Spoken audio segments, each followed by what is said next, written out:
بسم الله الرحمن الرحيم. اللهم صل على سيدنا محمد وعلى آل سيدنا محمد وبارك وسلم. عزیز ساتھیو، السلام علیکم. سیرت انفو میں آج ہم آپ کو جانوروں پر مہربانی کے بارے میں بتانے والے ہیں جو مغفرت کا سبب ہے. ان رحمت اللہ قریب من المحسنین، بے شک اللہ کی رحمت بلائی کرنے والوں سے قریب ہے. حضرت ابو ہریرہ رضی اللہ تعالی عنہ فرماتے ہیں کہ رسول اللہ صلی اللہ علیہ وآلہ وسلم نے یہ بیان فرمایا کہ ایک آدمی کہیں چلا جا رہا تھا.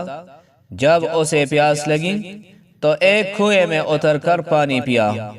جب کنویں سے باہر آیا تو اس نے دیکھا ایک کتا ہانپ رہا ہے اور پیاس کی وجہ سے کیچڑ چاٹ رہا ہے.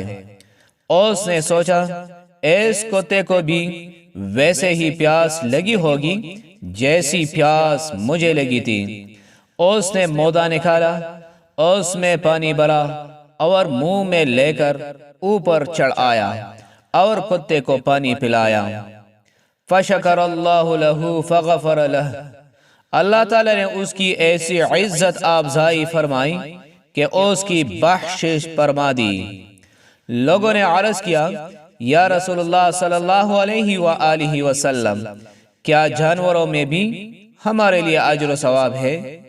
فقال فی کل کبد رطبۃ اجر، حضور صلی اللہ علیہ وآلہ وسلم نے فرمایا ہر ایک جاندار میں ثواب ہے.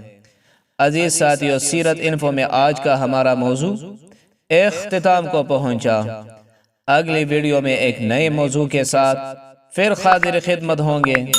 اس وقت تک کے لیے اجازت دیجیے. اللہ حافظ.